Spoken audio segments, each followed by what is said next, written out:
working a video.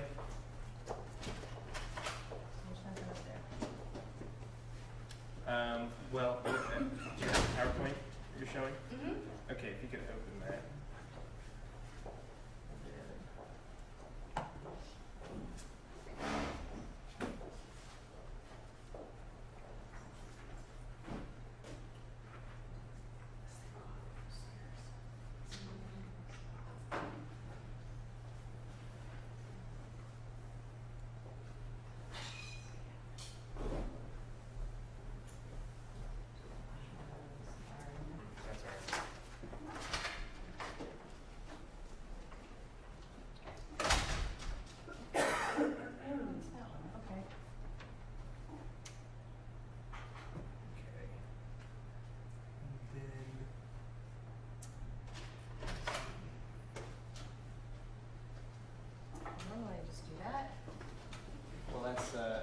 It's giving you that over there on the screen. Right, but it's still not seeing.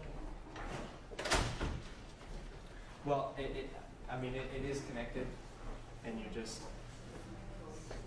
if you take this guy, you can drag it over there. Oh, that's what you meant. Yeah. Oh. It's like there's actually physically another screen there, but it's Sorry, that was just too mind-blowing for me to get my mind That's okay. around. That's okay. Sorry, dude. And early in the morning when the caffeine is kicked in. Yeah. Well, I know the feeling. there's a screen here. I know. It's kind of like. So what we got going on now is it's giving you presenter view over here and the actual view over here. So let's try and swap these.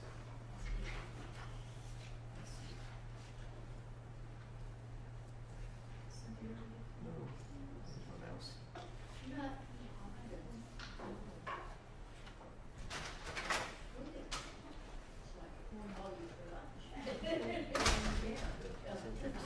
I had no idea. And all this fun stuff. I had no idea. I'm not sure we're going to start slideshow. Oh, there you go. F5, look at that. Okay, so then you have this guy here, and he even gives you the next slide. Advance it. It's a whole new world. I never have to make run across coffee. I don't know. When you're all done, remind us of what we said of you. That way the next time you turn the machine on, you're like, Okay, yeah, I should, you know, hopefully. And then, do I need to stand, like, do I need to be stationary? Do I need to? no, you should be okay. Okay. Talking to that mic is better. Okay. But you can carry it I around. can You can carry it around. and there's also a backup microphone on the camera itself. Awesome sauce. Yep. I'll carry that around.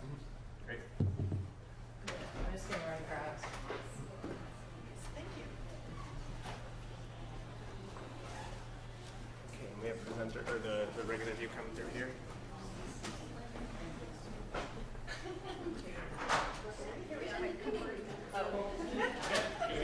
Good to go. All right. Thank you, sir.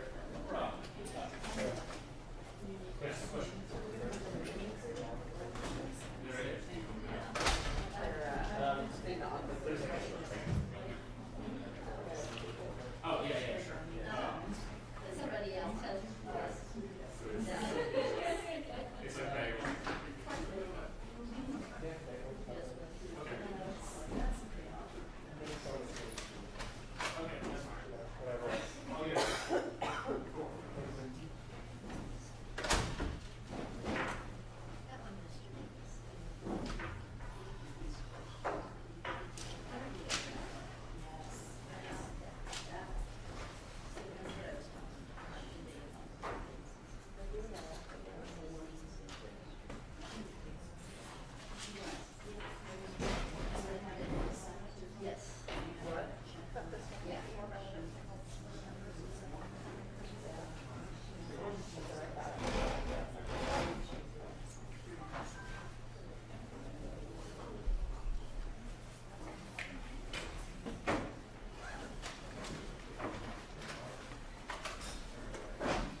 may have heard some of my questions remotely.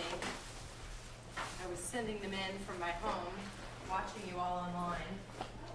How did that work? Was that pretty Worked fluid? great. Yeah. Worked fantastic.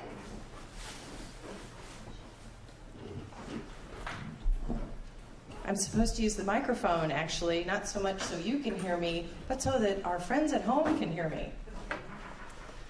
I think I was the only one, though. It was nice to have a webcam set up just for me. I'm Jayne Cravens. I'm going to be your presenter this morning. Exits are in the back and in front. Please take a look around to make sure you know where your nearest exit is. It may be behind you. I've been traveling a lot. Lately, so. Is it 9 on the dot? Should we wait a few minutes? So I can have a sip of coffee? Oh, it's my drug of choice. So has everybody been here for the whole conference? Yeah? I watched all day on Monday, flipped back and forth between the presentation on baby boomer, recruiting baby boomers, involving baby boomers, and the reimagining service workshop. So I flipped back and forth, which you can't do when you're here physically. It was really nice. Like, I'm going to go see what's happening in the other room. I was submitting questions. That was great. And I was in my pajamas. Oh, yeah. Everyone here was fully clothed, as far as I know. Well, according to what I saw in the video, yeah. Some people look like they could have been in their pajamas, but they were fully clothed. You're right.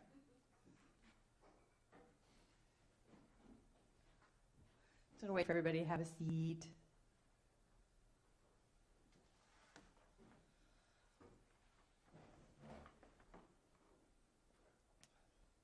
So, okay, I'll go ahead and get started. Yes, I am Jayne Cravens. I am your presenter today. And I just want to make sure I'm presenting until 10:30. Okay. We'll have a little break. And I was just in Kentucky, which is my home state, doing training. My accent has come back, so I apologize if you can't understand me.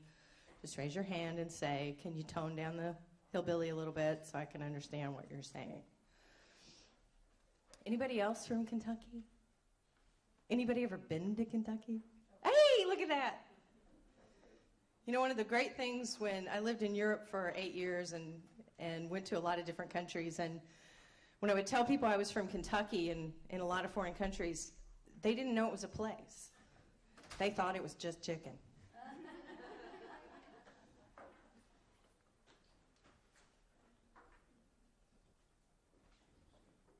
Okay, well, the title is a little bit different than what's in your program, but I assure you we are talking tech tools that can actually help you in your work. I may be a little light on software, on talking about software. However, that said, a lot of the things I'm going to talk about today, if I don't go into depth, they are in depth on your on a web page I've done in association with this presentation. I really hate it when you come to a presentation and everybody has to take really copious notes. And what was that web address again? And what did you say the name of that organization was? So I put it all on a web page, and it's all there for you. And if it's not, then when I get home tonight, I'll put it there. Isn't that nice? TriMet doesn't have internet access yet, so we're not as savvy as you think we are in Portland. And the web address, by the way, it's kind of up there, but it's coyotecommunications.com / I think it's Pacific Cluster, or it's just Pacific. It's in here. Anyway, it was late last night. Before I get started, why did I call it Coyote Communications? Well, I really like coyotes. There's more coyotes now than there's ever been. There weren't even this many coyotes back in the Great Wild West days because of our trash, because we have so much trash. There's seats right up here. It was a great name until I moved overseas and no one knew what a coyote was. So.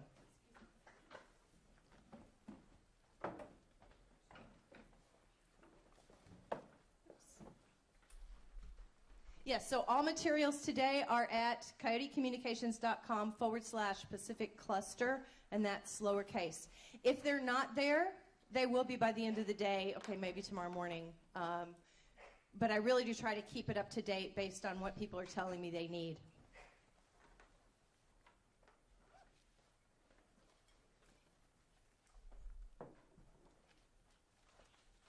Okay, so I have a modus operandi for when I'm doing presentations.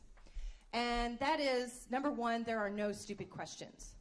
I really find in a lot of these workshops, especially around technology, that a lot of people are afraid to ask a question. They're afraid it'll sound stupid. There are no stupid questions. When I do presentations on virtual volunteering, that's how some of you may know me. I was the first researcher regarding virtual volunteering. I do a lot of training in that regard. And I had somebody ask me, okay, for online volunteers, does that mean they have to be online? Yes. And I didn't laugh, and I didn't make the person feel stupid. It's when I got home that I laughed. But here, I'm going to welcome your question. There are no stupid questions. Please don't feel intimidated. Especially around jargon. If I say something, you're like, what is that? Let's stop, and I'll tell you if I know. Everyone in this room has knowledge worth sharing. So please don't think, oh, well, you know, my experience was completely different. I'm not going to say anything.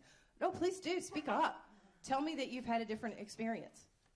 YMMV, who knows what that means? Your mileage may vary. What I'm telling you today may not work at your organization, not everything. Or it may be a little different. We're all different, and all organizations are different. So don't think that I'm telling you this is dogma. Your mileage may vary. I don't know why this is little case, but let's not play gotcha. And what I mean by that is, I was at a presentation a while back, and I said, it was about virtual volunteering, and I said, you know, we've got to quit saying that there are online volunteers and there are face-to-face volunteers. You know, they're all just volunteers. And a hand shot up in the back, and this woman said, they are not just volunteers. Gotcha. If I say something and you think, ooh, wow, I disagree with that, or did she really mean that? Raise your hand or talk to me later. I probably didn't mean it the way you thought I did, so no gotcha. Let's not play gotcha. I hate to tell you this, I don't have all the answers. Ooh. I don't. But I'll do my best to direct you to resources where you can find all the answers that I don't. And just please be present. Please participate. I know many of you have technology at this. That's great. Just please don't check your Facebook status. Unless you're talking about me, then great. Check that Facebook. Say how great I am. Like me on Facebook.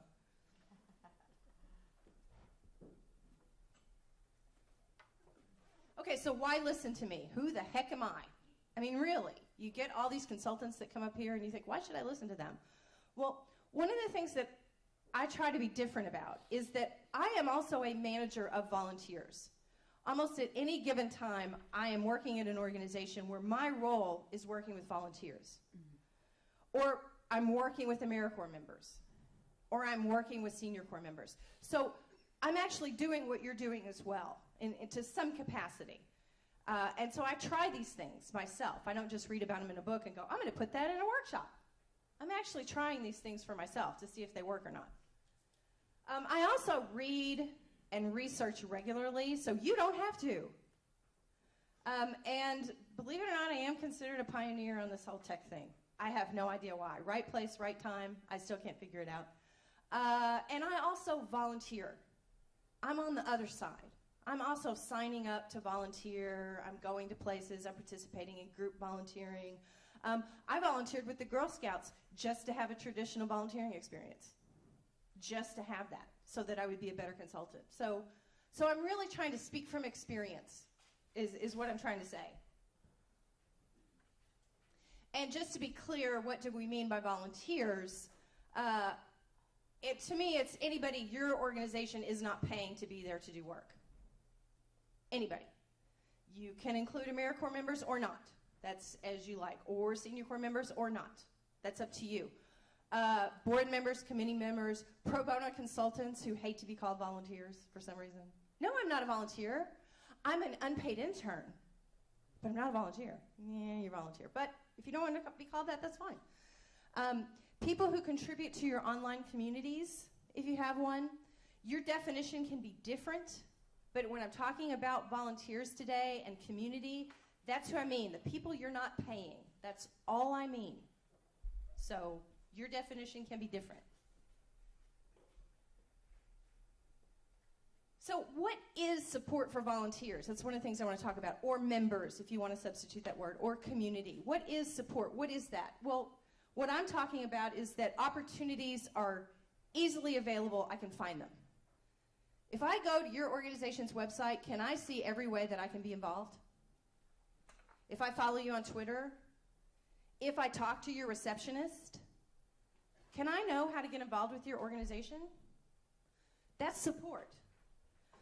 Expectations of volunteers or members or community are clear. Are they? Are they clear to everybody? That's support. That's what I mean. Expectations of the organization are clear to everybody. Questions are welcome. When I'm talking about support, those are the type of things I mean. Nothing about technology there. Technology is to help do those things. So that's what I mean by support. And I'm also going to be talking about social media. Well, what the heck is that really? I mean, isn't the internet social media? I mean, when I hear people talk about social media, it's like, that's what we called the internet back in the 90s. Who knows how old the internet is?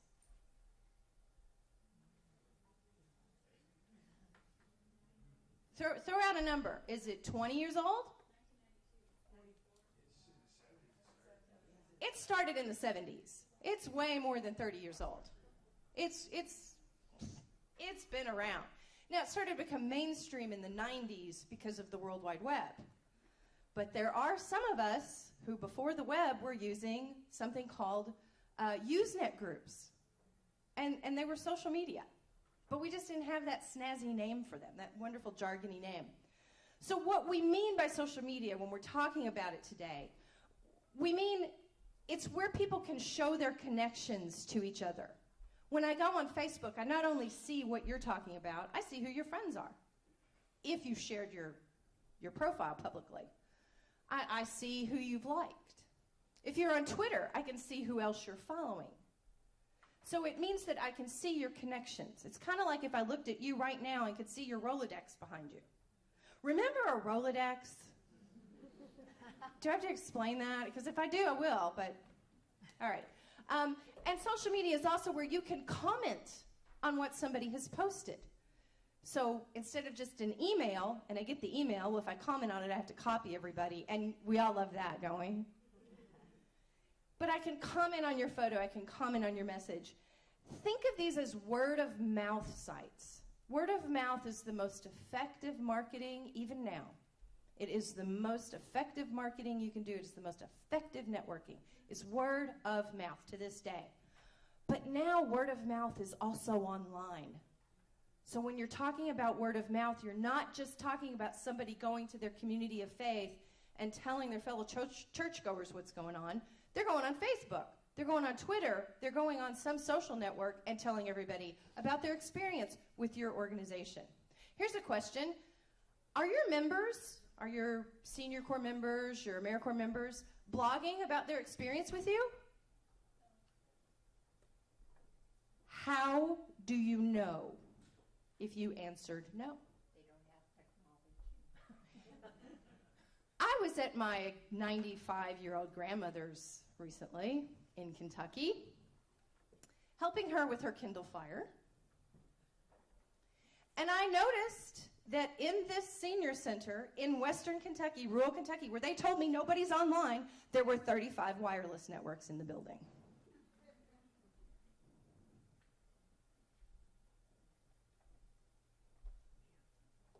It's impossible to use every tool out there. I mean, really. And the thing about this chart, which is so wonderful, is it's already out of date. There's already, the Google Plus isn't there. It's already really out of date. I am not going to get up here and tell you to use everything.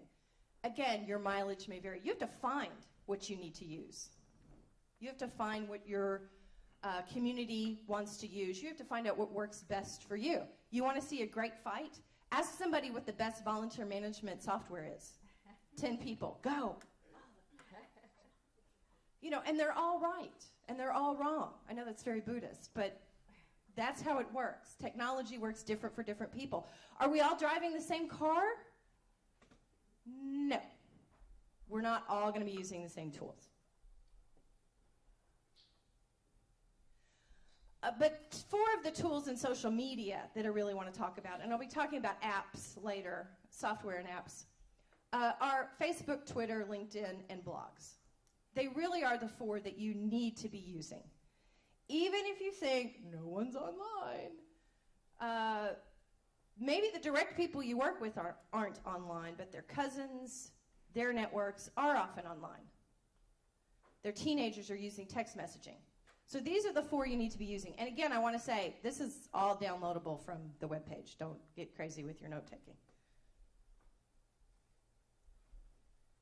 Facebook. There are people who don't know what Facebook looks like. So I thought I'd put up a screen capture. Now this isn't, if I put up the whole thing of Facebook, it would be really hard to read. I put this up because it shows what I follow. Social networking is what you want it to be. And for me, on social networking, I tend to follow organizations that I would love to work with, that I think are doing a great job, that I believe in professionally and personally. So my Facebook profile tends not to be a lot of cat photos. It tends to be the United Nations, because I used to work for them, I want to know what they're doing. Responsible Charity, which is a great organization in India that I like to follow. Kentucky State Parks, best state park, Facebook status anywhere. So it's what you want it to be. It's what you want to look at. And your members and your community do the same. Jayne? Yes, ma'am. So we're following likes, so you like a page and you follow that page then? Kind of, yes. You follow an individual profile. You like an organization's page. Right. You like that page and they know you didn't follow They know you like them. Now, they're not following you. You're following them, though. That's the nice thing about Facebook now. Used to, you had to friend people, and you followed them, and they followed you, and it was ugh. Now you don't have to do that anymore. Now you can follow somebody, but they don't have to follow you. You can like somebody, but they don't have to, well, they do have to like you, really. But online, they don't have to. So you can choose the content now on Facebook. You get to do that now, the way you could on Twitter all along. Like me on Facebook. Like me on Facebook. Twitter, what does it look like? In case you've never seen it, it's just a free flow of very short status updates. There's me. I follow a U.S. State Department website. Somebody named Heather Lesson in Toronto who's doing cool things. Crisis mappers. This is what I follow. Your feed is going to be different. LinkedIn. What does it look like? Well, kind of the same thing. You can look at a person and see who their other connections are. And that's really valuable for recruiting board members, for seeing who works where. LinkedIn's pretty awesome for that. It's very underutilized.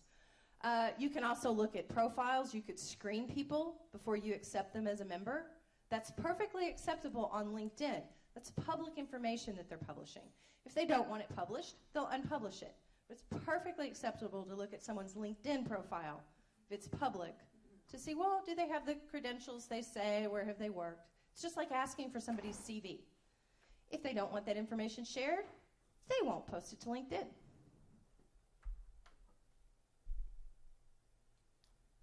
So organizations are using these social media tools to recruit, to recognize, to build community among their volunteers. And they also use it to help their employees, the board, the press, and the community to understand what's going on.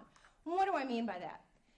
I often find out what an organization I'm working with is doing, not by the staff meetings, by following them on Facebook. The organization that's paying me, I will often go on Facebook and go, oh, we're having an event next Friday.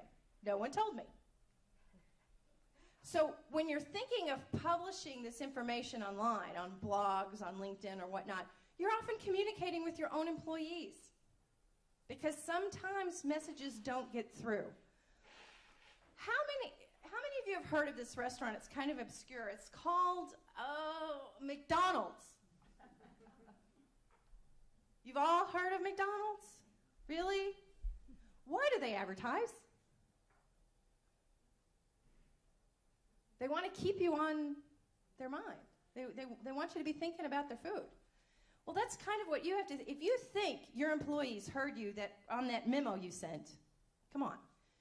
People need to hear a message over and over and over again. So I never understand why organizations don't say, hey, employees, follow us on Facebook. We can't see your Facebook activities if you've made them private, but you can see what we're doing. And maybe, just maybe, you might find out something that you didn't know we were doing. I used to work for the United Nations, and I worked for a division called United Nations Volunteers, which is basically the Peace Corps for the UN. And I worked in the online volunteering section, but I tried to stay up to date on everything. What are they doing? Where are they? You know, has a volunteer died? Where do we have the largest number of volunteers? I really wanted to know. And I was working with the IT department one day that supports our organization, and it dawned on me that the guy I was working with did not know what UN volunteers did. He had no idea. He was the IT guy. He fixed IT connections, he set up people's computers, but no one had ever sat down with him and said, hey, here's what we do. So I did. And 2 years later, he went into the field as a UNV. So you need to be publishing this information online and encouraging your own employees and staff to be reading it. It will help them to be able to verbalize what you do to their friends, to their community of faith, to people at the bar. So there are some great organizations using Facebook. And one that I love is Peace Corps. And I think Peace Corps has a lot of lessons for national service, a lot of lessons in how they use social media. If you are not following Peace Corps on Facebook, you need to be. They do a great job of talking about what their members are doing, talking about the challenges their members are facing, sharing photos that their members have shared with their family and friends, talking about how to apply, and they talk about that again and again and again, just as you have to do with AmeriCorps, SeniorCorps, or other national service, where you constantly have to tell people how to be a part of it. And they do that. They do that with new photos and news stories. They're amazing, and if you're not following them, you really should be, just for best practices. Another great organization to follow is VSO, and that is basically the Peace Corps of England. They're even better. They do an even better job of talking about what their volunteers are doing, and these are professionals that are giving up 6 months, 2 years to go serve in the field. If you aren't following them, you need to be. You will be schooled on how your service program can use Facebook. Another great case study is Computer Aid in London. Computer Aid takes old computers and refurbishes them and gives them to nonprofits. Great organization to follow, just to learn how to use Twitter, just to learn how you could. There's some of their updates. Again, you can download this. We won't say, I mean, things like, we're refurbishing 490 PCs for schools in Kenya this week. They'll be distributed through our Kenyan partner, CFSK. You're doing something just as exciting. Come on. Tweet about it. Let people know about it. And then a blog example that I really love is out of Washington State. Anybody here from Washington State? Woo! Got some great social media users. The Mount Rainier Volunteers has their own blog. And I love that. I love that it's not tucked in underneath somebody else's blog. It's just for the volunteers. Just share their stories. And a lot of this is generated by the volunteers themselves, by their members. You know, a lot of your members have smartphones, and they know how to use them, and they're generating content. Grab it. Ask for it. some Facebooks, this is, again, you can download this, but some stars that you could follow to really learn how to use this stuff. On Facebook, Humane Society of Henderson County, Kentucky, woo, my hometown. Peace Corps, as I said. Forest Grove Fire and Rescue out of Oregon, which is my current residence, does a tremendous job of communicating with the community, not just about calls that they've had, but right now, I don't know if some of you heard, 2 little girls were killed 2 days ago in Forest Grove, 2 blocks from where I live. It's tragic. And they have used their Facebook page to tell people where to donate, to give people updates, to tell people what not to do. Okay, no more stuffed animals. It's really hard on the family, please. It's a wonderful, wonderful, wonderful site. And my husband is a volunteer firefighter, so had to put that up there. Planned Parenthood for Teens. I really like this Facebook page because it's focused specifically on teens. So it's going to have a little bit of a different flavor than communicating with an adult. And that's one reason it's really worth following. Kentucky Opera. Did you know we had an opera? We got class. And they do a great job of communicating about the arts to a state you wouldn't think would be really into opera. And it's a great site to follow. On Twitter, 4 things you should follow to learn how to use this and how you might be able to. One is called Fair Girls, which is an anti-sex trafficking organization, really wonderful. Volunteer Match. And that's not, they don't just post things that, they're a recruitment site. You recruit volunteers through Volunteer Match. What's nice about their Twitter feed is they talk about volunteer management. Good tips for working with volunteers. I have this thing up, VT Digital Econ. It's a tiny, tiny organization in Vermont that's promoting digital economies. And I love it because it's small, and it shows you how Twitter isn't effective if you have 2,000 followers. Twitter's effective if you have 50 followers. It's the content.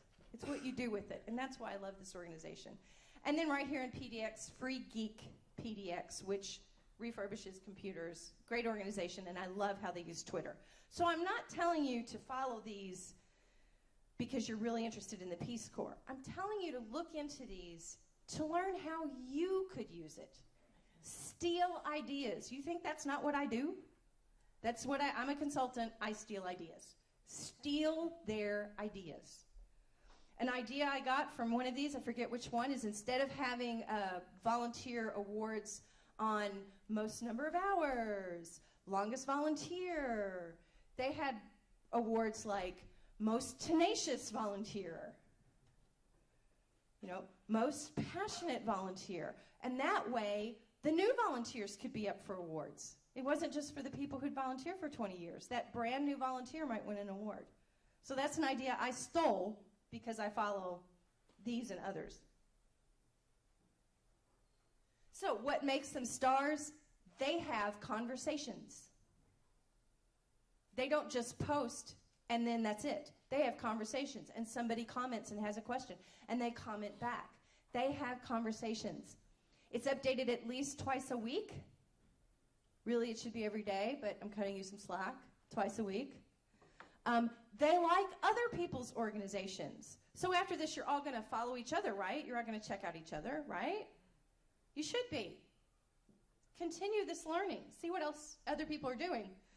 And they like other organizations. Oh, I'm going to like this National Service Program in Idaho, even though I'm in Oregon.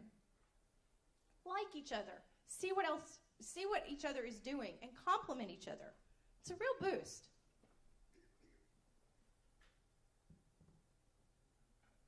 So I've said all that, and now I'm going to say the most important thing to get started is to make sure your website is up to date. Why? Why have I just talked all about social media, and the first thing I say to get started is make sure your website is up to date. Because it links you to the other things. Anybody have something to add to that? It's what comes up on the Google search. The Google. It is the Google, the Twitter, the Facebook. Exactly. Your website has got to be up to date. And what I love is when people say, well, The webmaster said there's not enough room on the website for my information. Love that. Or he doesn't have time. Start your own website. It's much easier to ask for forgiveness than permission. Start your own website. They won't notice for months. And it's true. People have taken this advice, and they're like, 2 years later, somebody comes along and goes, we didn't know you had your own website. Yep, we do. You also need to decide if you're going to create separate accounts. Maybe you want one just for national service. Maybe you want one to talk about all the community. You know, that's the nice thing about Facebook now with the pages. You can create as many pages as you want to. I have a page for me as a business. I have a page for me as a traveler. I love to travel. I travel by motorcycle, and I like to update. And I figured my clients might not like to hear about where I went camping in Wyoming, so I created a page just for me, the traveler, that you can like. You can do that too. You can create a page just for your national service. You can create a page just for your volunteers, as you like. It's up to you.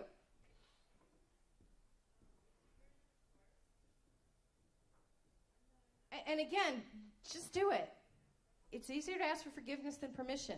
I love when people tell me they can't do it. I decided to volunteer for the first time for a government citizens committee. I'd done that like short term, but like never that long-term appointment where the city council votes you in. And I was with the bicycle and pedestrian committee, and I'm going to call them out. It was Canby, Oregon. And so I started a Facebook page for our committee, and I was going to update this, and they were like, oh, you have to take that down. You have to take that down. There's a law in Oregon, and everything we publish has to be printed out and available in our office. And I was like, really? Wilsonville has one, Oregon City has one, Portland has one, Salem has one, Eugene has one, but Canby can't have one. Oh, well, our attorney, blah, blah, blah, blah, blah. So I changed the name of the page to Friends of the Canby Pedestrian and Bicyclist Committee. Everything changed because it became Friends of. And I had a thing saying, oh, this isn't the official Facebook page. These are just people that really like the committee. I'm awful, really. I can't believe I haven't been thrown out of a country yet. Just say you're traveling. I know. I'm just traveling. I'm sorry. I didn't know. I'm an American. I had no idea. So you need to build your strategy. And this says volunteers, but you can substitute whatever word you want. What do you want from Facebook use? What do you want from your website? What do you want? Tell me now. What do you want from that? You want more volunteers? Tell me what you want. Tell me what you want, what you really, really want. Yes. I want skills-based volunteers. You want skills-based volunteers. So you're going to build a strategy. You're going to post opportunities that are clear that I go, I'm a web designer. They need a web designer. What else? What do you want? What do you want out of this? Don't think, how am I going to use Facebook? Tell me what you want from it. Yes.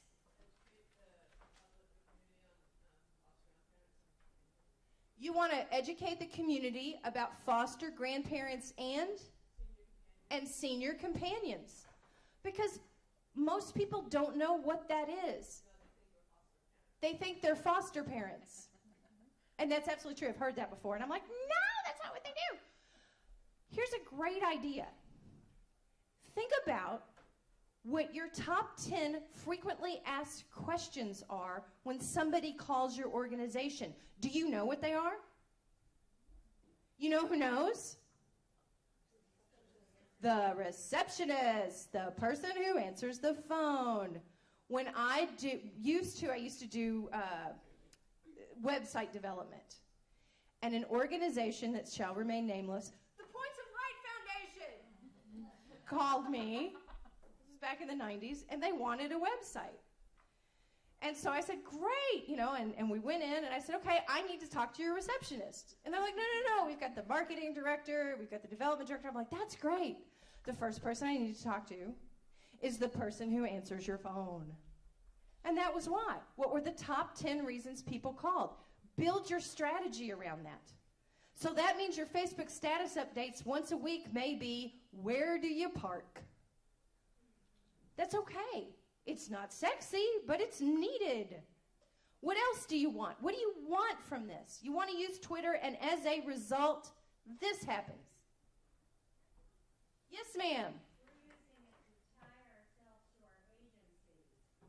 You're using it to tie yourself to the agencies. And can you say what you mean by that? As well as, recruiting and publicizing the wonderful things that volunteers are doing. We're creating greater links with our agencies. If they've got a particular event coming up or whatever have you, we'll post it on our Facebook page. They suddenly become really aware that we're value added. Real, so there's a great story right there. They're using their Facebook page to connect with other organizations as well as to recruit, and suddenly people are aware of all these great events. And as someone else said, they're suddenly realizing we're value added. We need to be at the table. That's great. That's a great story. Thank you. Yes, sir. I had my members start their own page, the group page, so I'm not included. I said, this is for you guys, in hopes that peer-to-peer would improve retention. It has not yet. And so I'm just grappling, listening to what you're saying. It really makes sense. I'm trying to figure out how can I improve retention with Facebook. I'm in contact with my members a lot, but I'm losing them just the same. And so their own page, which I haven't been to, apparently isn't helping numbers. But. Okay, so this gentleman has told a story I have heard many times.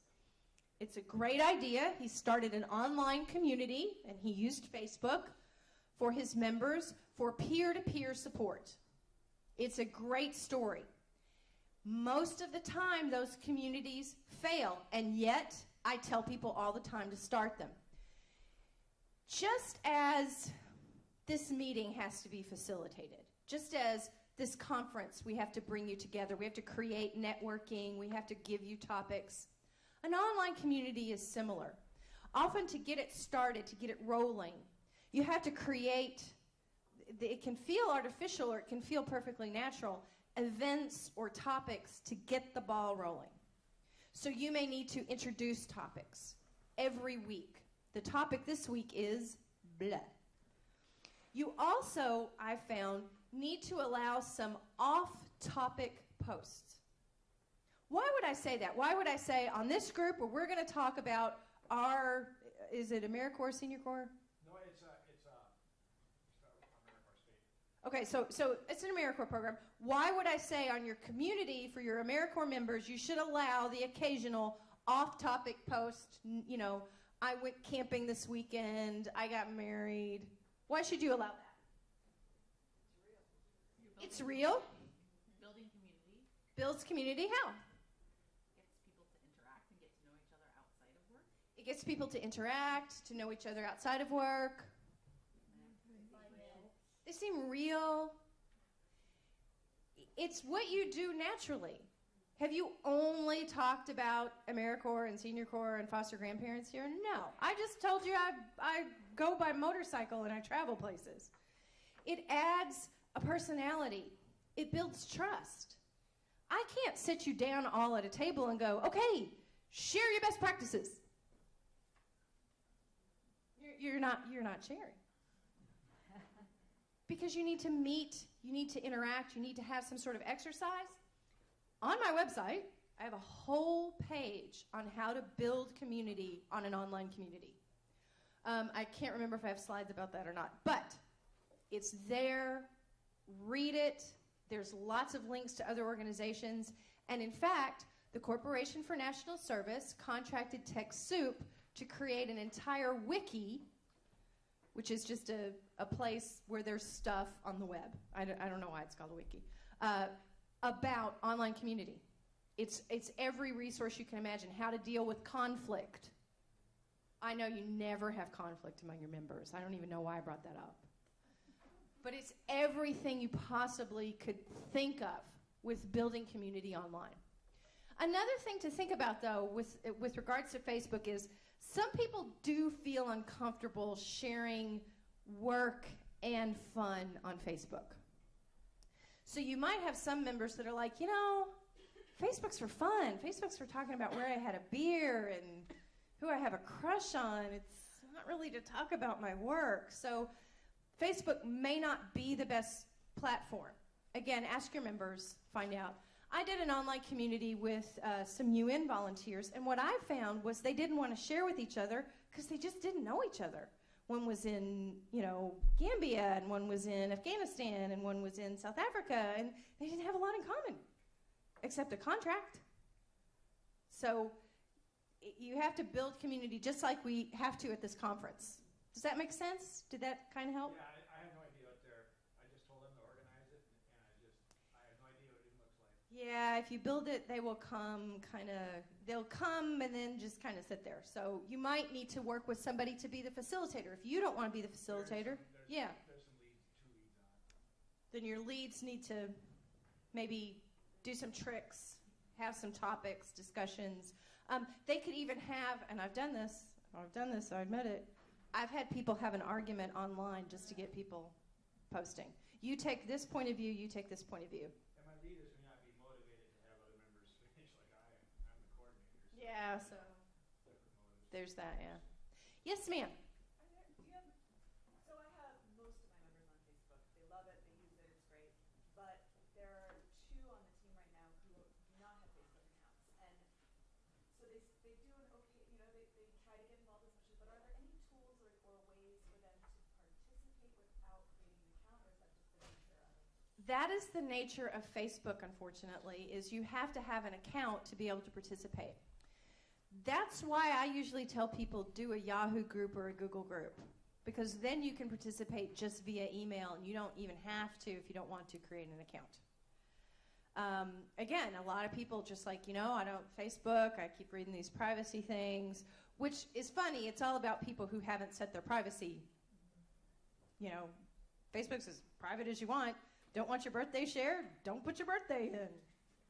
But that would be a good alternative.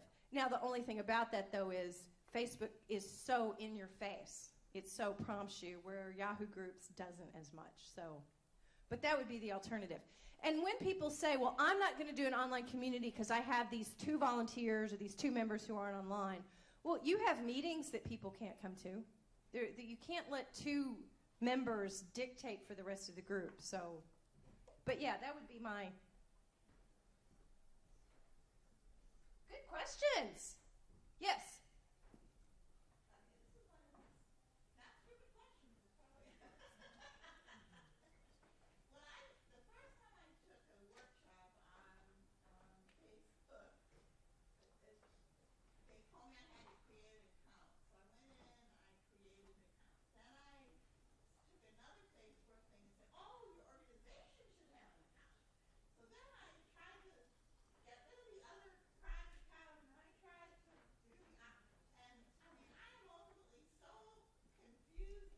And you know what? You should be, because it's very confusing. Here, I'm going to tell you. Here's the secret. Facebook's policy is that if you create an account, it has to be a person, not an organization. An organization is a page. And so you create your account. What's your name? Sharon creates an account called Sharon and your last name, or a fake last name, whatever you want. They're not going to check that. And then under Sharon, you create a page for your organization. And you can have different administrators, other Facebook members, other people that are on Facebook. But Facebook, the whole idea is that it's a person you're friending. You like an organization. Very confusing, I know. Whereas Twitter, you can do whatever you want. But on Facebook, in fact, they are closing down accounts that are organization names. If they haven't gotten to you yet, they will. They're closing them down. They're telling people this has to be a human. So if that happens to you, you can just make up a human name, or you can create a page.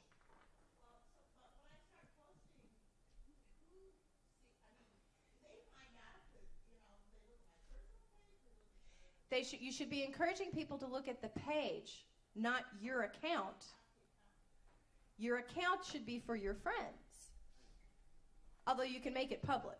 Now, all that said, there are a lot of people that don't do this. There are a lot of public figures that have Facebook pages, although a lot of them have transitioned because you can only have so many friends on Facebook. I think it's like 2,000 and something, and then no more. Whereas a page, you can have 1 million likes. It's confusing, isn't it? It's confusing. Yeah. That's why, look at my account. I have my name, and if you friend me, if you ask for a friend request, I will probably turn you down because I don't know you. I decided Facebook was for friends, for my account. If you like my page, you like my page. And that's what I want you to do. Kind of makes sense? Kind of. I know it's confusing. Whereas Twitter can be anything you want. Now, here's where Twitter gets confusing. Who owns the Twitter account you create? I don't know. Drop them on. It is a matter of what you've negotiated with your organization. If you've called your Twitter account Lewiston AmeriCorps and you quit and you want to take that account with you, Lewiston AmeriCorps is probably going to say, no, it's ours. You clearly named it us. It's ours. Whereas if you call it your name, but you tweet constantly about Lewiston AmeriCorps, then it's going to get dicey. So you need to be clear about who owns what, right up front. Now, I use my account. I have a personal account. This is a nice thing about being a consultant. It's my account. But I tweet about my work. And my work may be for the EU. My work may be for an arts festival. But be up front. It's a nice conversation to have. It's a great lunchtime conversation to have everybody in and just start talking about that. Who owns what? Not without resolving it, just trying to, have a conversation about information sharing online. Yes, ma'am. I'm sorry, I ignored you. That's okay. I wanted to move back to Facebook really quick. Okay, moving back to Facebook. So if I wanted to see what you have on your page, I could search your name. I don't have to friend you, but I can still go on your page and look. If I've made it public. Now, Have you made your page? my Facebook account, where people try to friend me, that's public. I have nothing to hide. I have nothing to hide because I have a second Facebook account. And it's got a slightly different name. And you'll never find it. That one's not public. That's the one where the pictures of me with the beer and all that. Oh yeah, that's all there, and the kitty photos and everything. That's how I chose to manage because I am so online. I am so online. Oh my God, Google my name. It's ridiculous. You're going to wonder when I sleep. But I did that because I want to protect my privacy. So, for instance, I don't share my birthday online. I don't, I type in your birthday. Okay. I don't do that. That's totally, come steal my credit card, why don't you? So if you see my birthday as Halloween, that's not my birthday. That's just what I use when I have to say it's my birthday.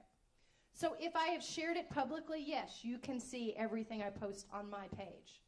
So for instance, if I've joined this gentleman's group, I'm an AmeriCorps member and I join his AmeriCorps group, and somebody reads my post and goes, wow, who is she? And clicks on my name, oh, private, sorry.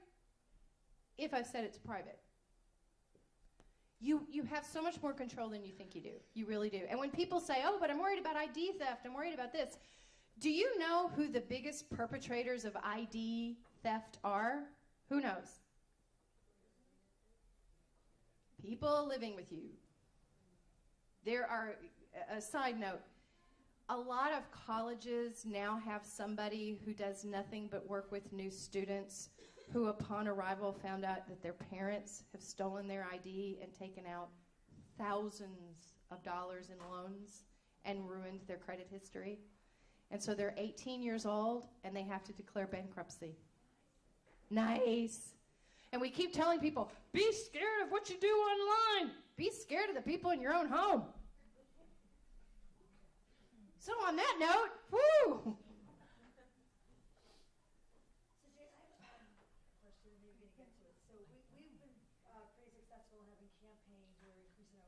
So you've had campaigns to increase your likes. Great. But we haven't changed their behavior.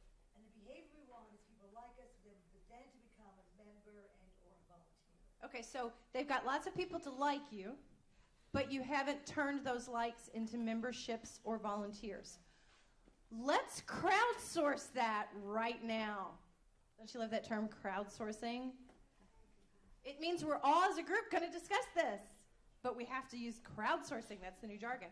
So what would your advice be to her? She's got lots of likes for the Facebook page, but those people that are liking the organization are not then transitioning and becoming members or volunteers. So what's your advice? I'm going to take the microphone to you.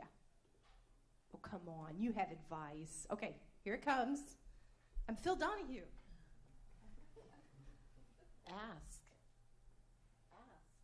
Ask just once? Ask them to volunteer. Ask over and over. Ask just on the status update? I don't know. I don't know how to use it. And yet she does. You ask repeatedly, say again and again, here are great opportunities. Don't just, I do a whole workshop on messaging, a whole workshop. And I stole this from another consultant. Have you ever heard a restaurant say, wow, we've got all this food. We've got too much. Would you come down and eat it? Ooh, wow, that makes me want to go. No, they say that it's cheap. They say that it's good. They say that it's fun. Well, that's the same thing you have to do with your volunteering. You can't just say, we need volunteers. That does not appeal to me. What message appeals to volunteers? To shout out some ideas. Why you need? Yeah, maybe. Prestige. It's prestige. You can get prestige. Now you're appealing to me. Really? Really? What else? It's fun. Come on, it better be fun. If it's not, you need to look at your program. Fun. Why is it fun? Say why it's fun. Tell me some other, not just I need volunteers. Give me another message. Make friends. You can make friends. I had somebody say, well, I don't want volunteers that are lonely and are just doing this to make friends. Why not? That's a lot of times why I volunteer. Listen, I am 47 years old. I am the same age Kurt Cobain would have been. That's how old Generation X is now. And I have never volunteered because somebody said, we really need volunteers. I've never volunteered to be a nice person. I volunteered because I'm really angry, or I want something, or it sounds fun, or it could lead to a job, or I had a crush on somebody, and hey, it's a great way to be, you know. All those other reasons. Does that make me less of a volunteer than the person who went, I just want to help. Use me however you want. I'll do whatever you want. Those volunteers are gone. Does that help? The more specific you can be about volunteer needs. Right now, I am recruiting for Adelante Mujeres in Forest Grove, an IT person to help them create a database. And they're already overwhelmed with applicants because I use Twitter and I ask people to retweet it. And I really pushed the mission of Adelante Mujeres because I thought it really speaks for itself. It's an organization that empowers Latina women to start businesses, to become, financially independent. And it just burned up the Twitter sphere. Everybody was resharing it. Because I knew that would be an appeal. And it would be like, I'm an IT manager by day, but at night and on weekends, I empower Latina women. I knew it would be an appealing message. And so mix it up, lots of different messages. Any other advice for how to get members via her status updates? Yes, ma'am. It's the other place where linking ourselves to those agencies really works out and makes your work less.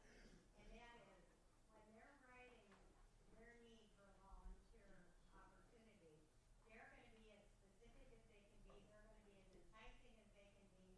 They give us a little bit of license in case you want to jazz it up a little bit. But you don't have to do all the work yourself. You can cut and paste, you can pick and choose.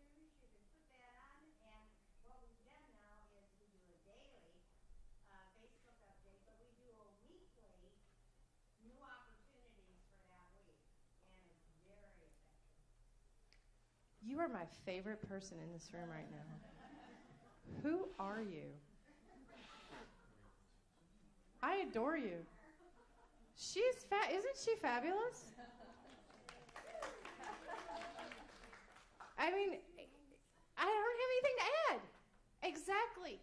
Being specific about opportunities, networking, looking at what other people are doing. I steal verbiage all the time. I look at another organization and I go, ooh, that's a great way to say you need that. Grab it. Use it myself. Let other organizations know. Let colleges and universities know. And ask people point blank. Ask people why they're not volunteering. What would make you volunteer? Our discussion today is, what would make you volunteer with our organization? You haven't volunteered. Tell us what you would do. You haven't become a member. Tell us what would make you become a member. Open it up. Make it a conversation. Respond to people. Call them. They shared their phone number on Facebook. Just call them.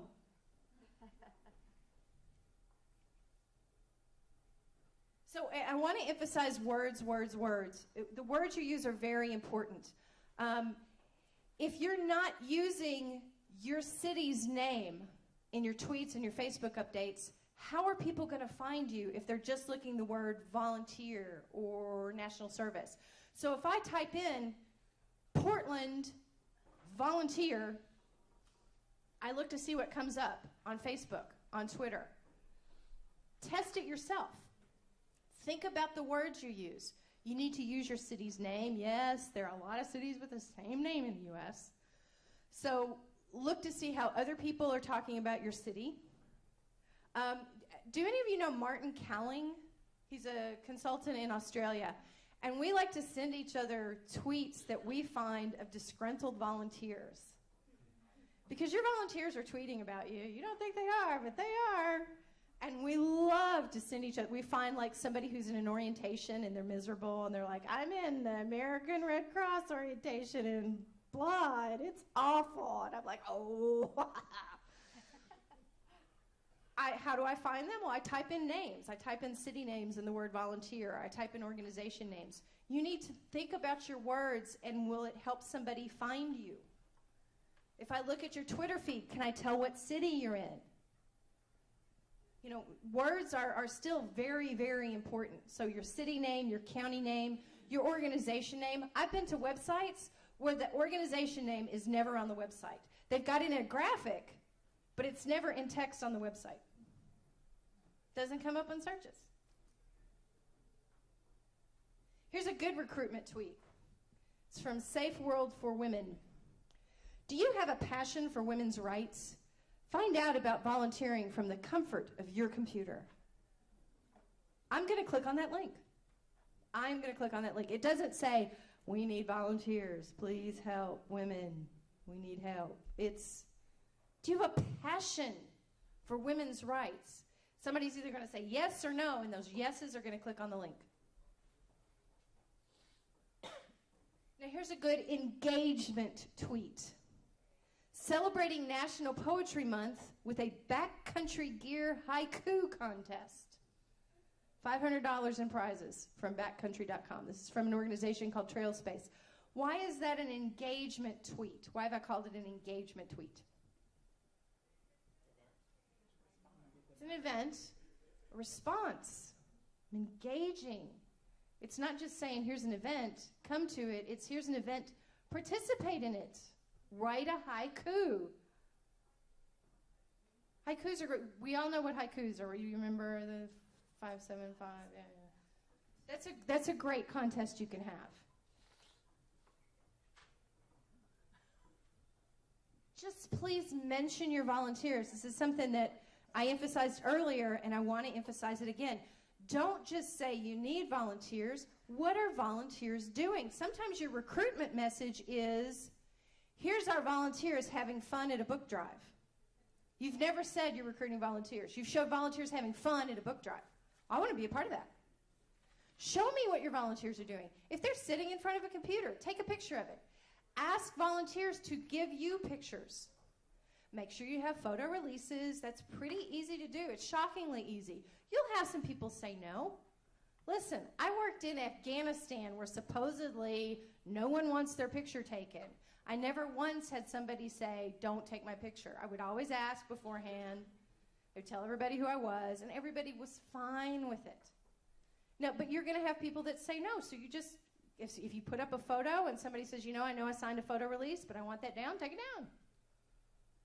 It's fine. You're not going to get sued for that. I promise.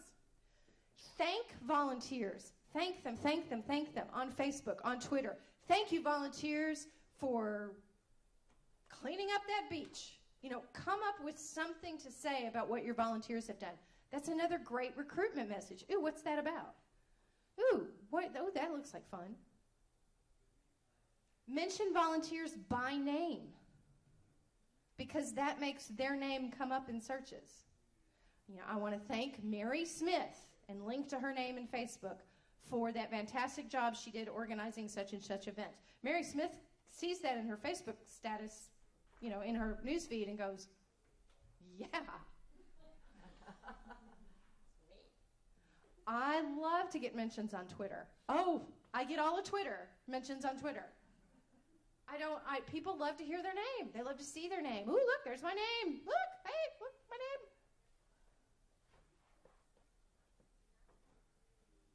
Okay, everybody take a deep breath. Do you have any other questions about Facebook or Twitter? Does anybody have their mind changed? Did anybody come in with one idea? Does anybody want to share how your mind's changed? No. I want to get on Facebook. I work with a county organization, and they don't want Volunteer Connection to have its own page. They want it to be social services. Okay, I'm going to say something very undiplomatically. That's stupid. I really do agree. I'm just like, I'm going to really fight this. Volunteer Connection where? In Clackamas County here in Oregon. I know. We have Clackamas volunteers, but that's a website. It's where I know, and as a former citizen of Canby, it's bad. it is. I know. Tell them Jayne Cravens, consultant, international consultant, says, this is bad. Would you come in with me and talk with them? Yeah? Okay. Yeah.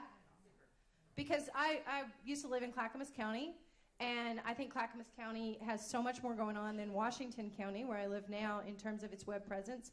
But that Volunteer Connections webpage, it's awful. It's really old too. It's just, yeah, it's so outdated. And see, you get to quote that. Jayne Cravens. See, I stole that from Susan Ellis. I steal everything. Susan Ellis will do that if you've ever been in a workshop. She'll say, look, just tell them Susan Ellis said, international consultant, that this was a dumb idea. So, because for some reasons, if you say it, they go, oh, but if you can say, oh, the international consultant said it, oh, well. If they only knew. Okay, so. Can I ask one more question? Yes. On Facebook? How do I take advantage of Facebook pages that are related to my program, but they're much bigger, have much bigger following? Okay, so this person says, how does he take advantage of Facebook pages that are from organizations similar to his, but they're much bigger and they have much bigger followings? I used to do this all the time when I did the Canby page. I would actually write National Bicycle and Pedestrian Facebook pages, because you can contact them, and say, would you share our status? Would you say something about us and mention us? And they almost always would, because they're hungry for content. So a lot of times I would just ask. I do the same thing on Twitter. Hi, could you retweet this? And most of the time people will. They're really happy to do that. Some of you are really huge. Like Peace Corps is not going to tweet about anything but Peace Corps. That's just the way it is. But if you can come up with some kind of hook, a lot of times they're happy to. They're happy to. You just have to go and find their contacts. You have to go find their contacts. And you can usually do that through Facebook. But yeah, ask your members to share your status update. Hey, if you're reading this, be sure you tell your friends about our fabulous page. Everybody that likes you needs to share your status update at least once a year so people can know who you are and what you're about. I do that a lot. I find an organization that I'm working with and I want to bump up their numbers, so I start sharing their status updates. They start getting lots of members. And they're like, Jayne, shut up. We're getting too many. Stop it. So, yeah, just ask. You know what? The worst they can say is no. So, Okay, so LinkedIn. LinkedIn is different. LinkedIn is different than Facebook, and because we talked a lot about social. Facebook is all, and Twitter can also be a lot of fun, where you talk about, oh, I went to this great sci-fi convention, oh, and did this. LinkedIn is for your professional activities and your volunteer activities. It's the grown-up site. So you're not going to talk so much about, who you had a beer with, unless it's the Secretary General, then totally. And it's an easy way, it is my online Rolodex now. For my colleagues, I will not link to you on LinkedIn unless I have worked with you. And now I don't have a Rolodex anymore. I look on LinkedIn for email addresses, that is my contacts now. If I've worked with you, I ask to connect on LinkedIn. I use LinkedIn to review credentials for certain volunteers and staff members. If somebody says, I'm an IT professional, I've worked here, here, and here, and here, and I want to help you with this, well, I want to know if they really are an IT professional and have really worked at those organizations. So I'm going to go on LinkedIn and I'm going to see if they've said they worked there. And if they haven't, I'm going to call them and go, well, you said this, but yeah, you're actually not listed there. So can you tell me what happened? How often has that happened? Once in many, many years.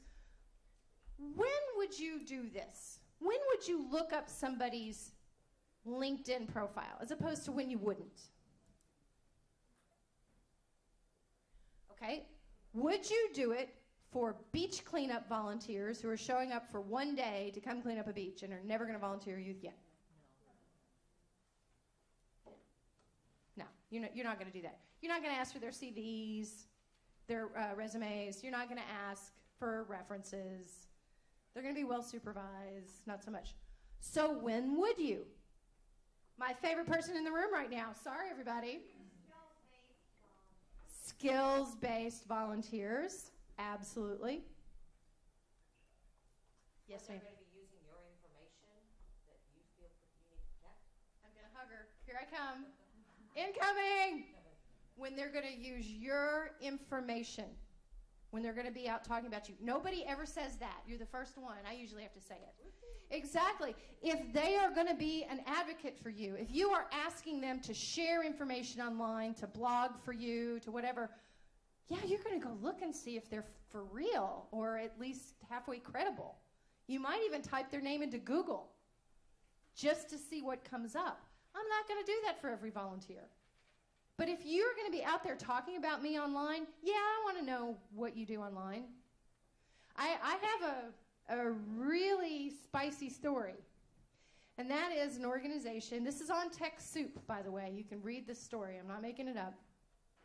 I believe very much in respecting people's personal space, online or offline. If I find out you're a member of a club that I would never be a part of, that's your business. If it's never come on site, if I just happen to be somewhere and find out you're a member of that club, well, you're in your own time. You're in your own space. I used to live in Austin, Texas. And okay, I was up on stage dancing one time. And I looked down, and there was somebody I worked with. And I was mortified. Oh, I had my clothes on, by the way. They were totally clothed. Thank goodness. But I was just like, well, does that mean I don't get to get up on stage when the band invites me up to dance? No, of course.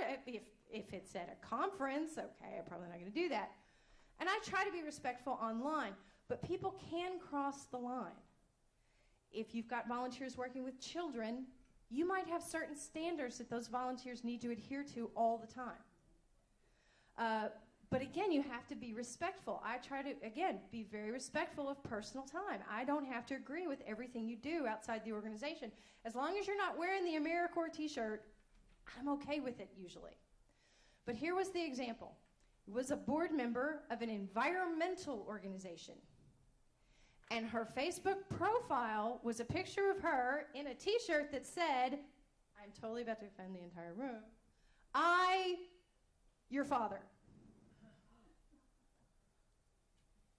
And so what did they do? Well, she wasn't a board member on her Facebook page. It didn't say, Joe Jayne Smith, board member. So you would have to know her to know that association. But they went ahead and said to her, look, you're a board member, you have a very high profile in this community. We would really appreciate it if you didn't use that as your Facebook page picture. And she said, okay. And she took it down. Now, she didn't have to. They just had a conversation. They talked about why it was an issue. But they asked her. They didn't tell her. It wasn't a violation of policy, and it was never going to be a violation of policy. You can't write a policy that's going to prevent that for an environmental group that doesn't work with children, and you can't. They asked her. You can ask people.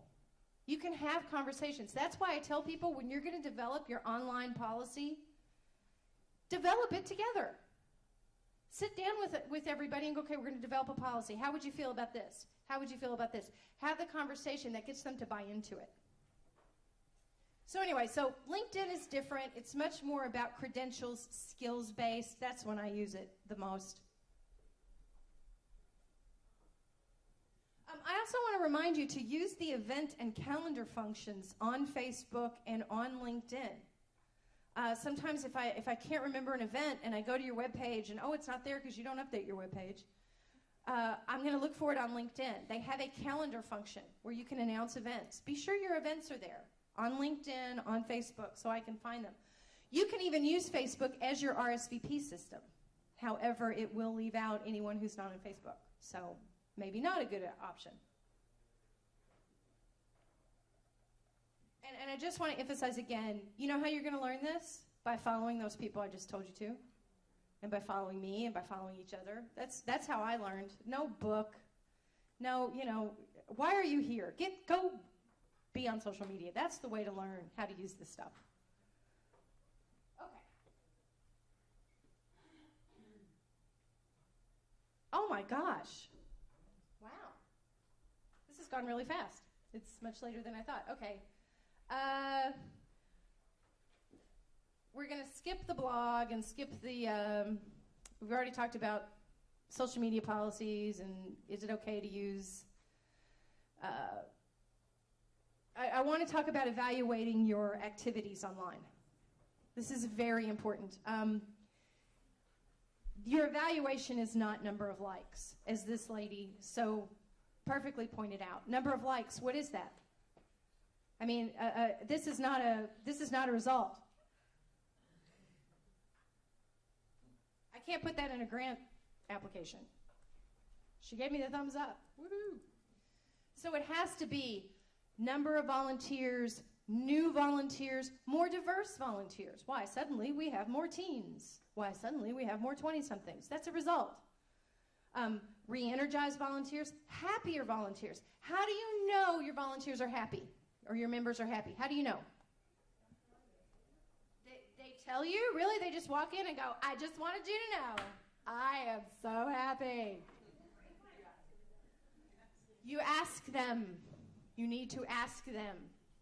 You can ask them formally in a survey. You can ask them just at coffee. But you need to be asking them. You need to ask them face-to-face. You need to ask them online. Why? Because some people will tell you face-to-face.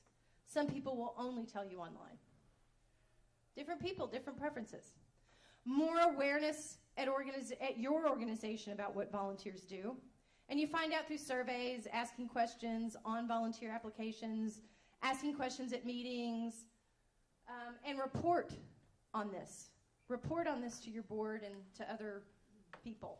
Okay, so real fast, let's talk in 10 minutes about apps and tech tools. Apps and tech tools can be used for every part of volunteer or community engagement or membership engagement, every part. From identifying opportunities for volunteers to scheduling volunteers to tracking their progress. There are tech tools for every part of the engagement process, every part of it. So your decisions about which tech tools, which software or apps you're going to use depends on how your volunteers prefer to communicate.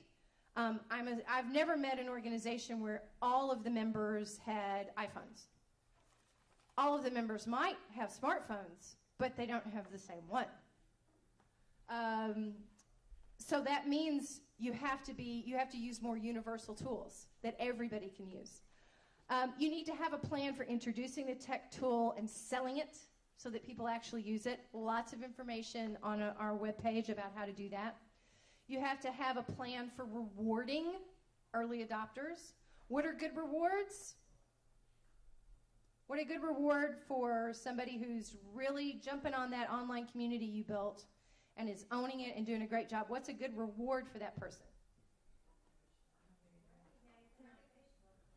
Recognize them on Facebook.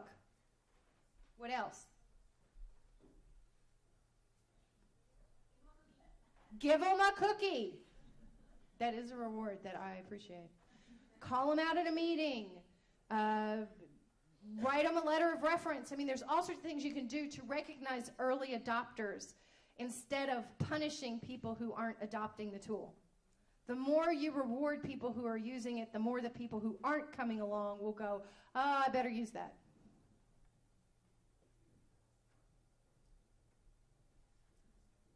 You can require members to use a tech tool only if you know they all have the capacity to use it. It really depends on your users. It really depends on your members. But here's the key. You have to use it too. If you're not using Twitter, they're not going to use Twitter. If you're not using the scheduling software, they're not going to use it. You have to use it too. So here are all, you ask for alternatives to Facebook. Here are all of the alternatives that I know of that are free or low cost for building an online community outside of social media. Some are free, some aren't. I've kind of fell off Yahoo groups because I don't like the redesign. Minigroup is very affordable. SharePoint, pretty expensive. Wikispaces, free. Which is best? Depends on you. Depends on how you use it. Depends on what your members want. And again, that's all downloadable. Lots of ways to use tech to screen volunteers. I'm not going to review those now, but lots of tools there. You have lots of tech tools for training people. You've got email. You've got web-based material. You've got YouTube. You've got WebEx, which is free, one person to one person. And I've used it to train remotely where everybody's in a room over here in St. Louis and I'm here in Portland, and I train them using free WebEx because in WebEx's mind, it's person to person. But it's actually me to 50 people in a room. So a lot of these tools are free. You want to give people the option for training online even if they're going to work on site. Because if they're like me, I like to read from the privacy of my home. I like to watch the video in my PJs. And this is something you can do. These are all tools you can use. There's tools for scheduling and assigning. You could use a Google Docs spreadsheet. Google Docs is free, and you can have everybody to be able to see it. You can set it so that only certain people can edit it. Google or Yahoo calendars, those are free. You could use those as your scheduling tool so that people can log in and see what the schedule is and when is their work time. And you can set it so only people that are scheduled can see it, not people who aren't. And then there's lots of specialized software, and I've got this big URL here, but again, you get to download this. I have a web page of every volunteer management software I know of with a chart that compares their features. It needs to be updated. I apologize, but I've got that. So you don't have to. Go to TechSoup for more information. And again, you get to download this. You don't have to write all this. But TechSoup, that is my part-time job, so I'd love to see you there. To find additional resources, TechSoup, my website, coyotecommunications.com, Beth's blog, and that's Beth Cantor. That URL will still work, beth.typepad.com. Again, you can download this. Beth Cantor, she's a lot more optimistic about social media than I am. She'll say, oh, you can do anything. And I'm the person like, well, maybe. But if you want even a bigger promoter of it, she's your gal. And for policies, if you're worried about policies, I use workforceonline.com. Now, they're a site for professionals, for HR people working with workers. It's a little too pro-management for me at times. There are times that it's like workers are the enemy, and that kind of bothers me being an old lefty. But it's a great website for stealing policies. If you want a policy for Twitter and to see a variety of policies, it's a great place to go. Dress codes, I mean, anything. They've got it all. And I really want to see you continue the discussion. I have here that you should use TechSoup. What I should have put up is you also have your knowledge network, your National Service Knowledge Network. How many of you have joined the National Service Knowledge Network? Okay, then I hope you've seen my post because I'm helping to manage that through the end of this month. So I'm the person that's sending you the welcome messages because they still haven't automated it. Please, let's continue the discussion. If you have a question after this workshop, post it there. I'm the one that's going to read it. And we can get a discussion going about anything you've talked about right here. Let's talk. Let's talk. I want to see you there. And of course, you have to follow me. You have to follow me on Twitter. You have to like me on Facebook. You have to read my blog. And again, that's all there. I have an email newsletter that's only on technology that you can read. And again, everything I've talked about and this presentation is at coyotecommunications.com/Pacific Cluster. Everything you've just seen is on that website. And if it's not, it will be tonight, I promise. Okay? So, that was 2 presentations in one, believe it or not. Those are two 90-minute presentations, and I did them in 90 minutes. Okay, so, woo!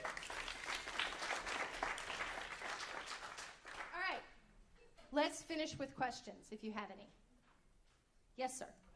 How do you reach out to a particular demographic? Like, I'm interested in getting veterans to access our information. How do you reach out to a particular demographic? Well, the first thing I do is I'll type in, so you want veterans, and what's your city? Well, we're a national direct, so we've got Oregon and Washington. We're out of Trout Lake, Washington, which is really small. But Okay, well, when I want to reach a particular group, I tend to type in a geographic area and the name of that group. So, Veterans Henderson, Kentucky. Veterans Western Kentucky. Veterans Southern Idaho. Those are the type of things I start with on Google. And I see what organizations are out there. And of course, national organizations are great, but I really like to go for the locals. So is there a local VFW? Is there a local American Legion? And I contact them. And sometimes it's a matter of walking in the door. And tell them about the resources I have, tell them about the opportunities I have. And I do this for any group. If it's a particular cultural group, it's a particular age group, it's a particular professional group. That is my trick, is I Google it. I type in the name of the organization and the city where I'm looking, or the county, or whatever. But it may not be that you can just email them. You may have to walk through the front door. That would be my advice. Does anyone else have other advice for reaching out to, say, veterans to get them involved? Sometimes those online magazines, most magazines are going online now, and you can get some content out there, like in sort of the virtual want ads. Yeah, there are a lot of magazines that are online now. You can use the virtual want ads. Be sure to use Craigslist. Craigslist has a volunteer section, and you reach a very particular demographic with Craigslist. Can be a little scary, but it's worth exploring. Yes?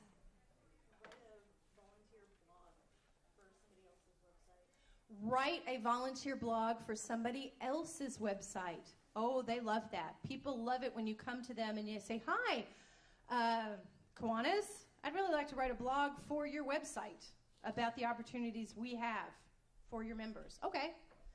Again, go local. Try to go local, because the national organizations, I love them, but they're not great at trickling down. I'm much more... I got criticized by the European Union. I just did a contract with them, and I was researching virtual volunteering, and I turned in this 100-page report, and they went, yeah, it's really grassroots. We wanted something more at the institution level, at the, national, and I was like, why? They're not doing anything. So I'm a grassroots gal. Get in, walk, look for those local organizations. Ask if you can come do a presentation. Put up flyers in their bathroom. Such a great way to recruit anything. Okay, other questions? Yes, ma'am. Can you talk a little bit about Instagram? Talk a little bit about Instagram. Instagram is a photo sharing site, and unlike, say, Flickr, it's more of where you're going out and looking at other people's photos and tagging them. I have to admit, I'm not a big Instagram user. My sister-in-law, however, is out of control. And it's a great site to kind of brainstorm an idea. I usually think of it for home improvement. What do I want my kitchen to look like? And you go on Instagram, and it's pulling from different websites and sharing photos. So it's worth exploring. I don't know how good it is as a recruitment or engagement tool, but it's fun, which is probably why I've stayed off of it, because I do have a job and need to do it. But have a look at it. Talk to your volunteers and members. Ask them if they're using it, and come up with maybe a way to use it together. Yes, ma'am. So building upon that question, do you have any recommendations for photos on Facebook to engage volunteers? Or some of us have organizations that have confidential pieces, so we can't show the children. Right. Well, it's pretty easy to crop those little kitties out. I like to... Also, it's a matter of if you're going to share photos on Facebook, a lot of times they're protected, so you need to download them and then repost them on your account. Okay, so it's kind of like I take the picture from her, and then I put it in my brochure. You do that on Facebook with permission, and then make sure you add a really great description. What is this? Who's in it? What's going on? How do I volunteer if I've just looked at this great photo? And share it as a status update. And you can share it once a month. Here's that photo again. It's just so great, I wanted to share it again. If you follow me on Facebook, you have probably seen my grandmother. We sing together at one point, and I share it probably once a month. Instead of the kitty photos, I share my grandmother and me singing because I think it's great. Share it more than once. Flickr is another photo sharing site, and what I like about Flickr is you don't have to be on Flickr. You don't have to be a member in order to look at photos.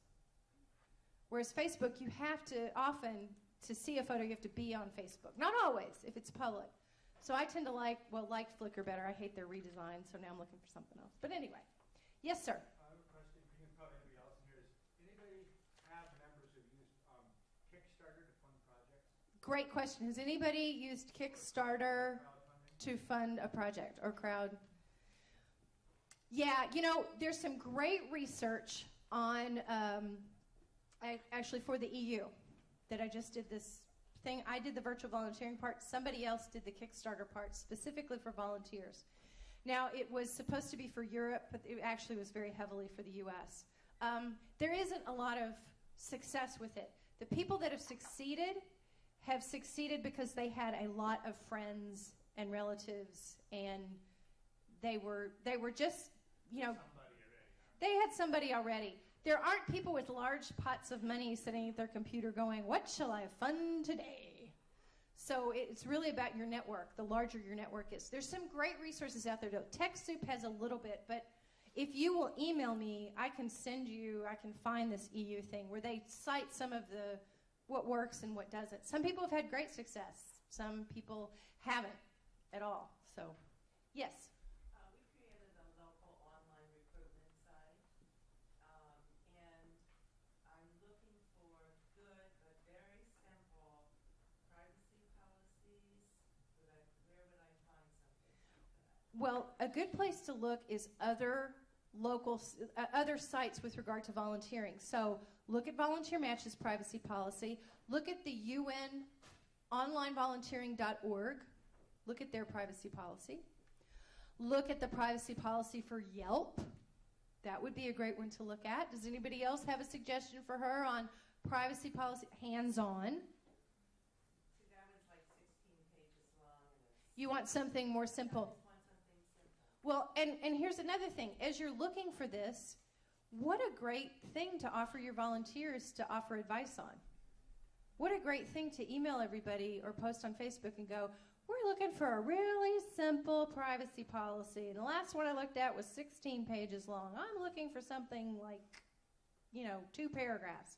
And let the world crowdsource it. And that's a good idea because then they would let me know what their considerations are. Exactly. Then they are letting you know what their considerations are.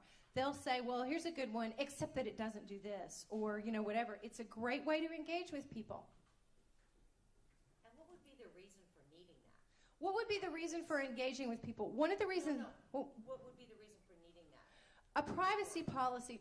The reason you need a privacy policy is people want to know how you're going to share their information, okay? So if you are asking me for my name and my email address and my phone number and my postal address, how are you going to use that information?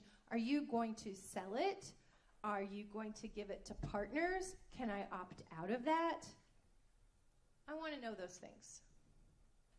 Other questions? None? Really? You just want to get out of here. One more. Just very quickly, online or digital newsletters? Digital newsletters. Great question. I'm still a fan of email newsletters. I still like them if they're good. If they have content I want to read, I'm going to read them. But if they are just, go on and on about the board went to Hawaii for a retreat, I don't care. So if the content is relevant to the audience, keep doing them. I tried to get rid of my email newsletter. I was going to nuke it. I'm tired of it. Everybody's on Twitter. Everybody's on Facebook. Everybody's on blogs. And I posted to my 800 subscribers, I'm thinking of getting rid of this. Whoo, not anymore. For some people, it's a preferred way. So I still do it. I do text only, quickie stuff, nothing that people have to download or display images or whatever. I just do text only. Here's what's going on. Here's great resources, blah.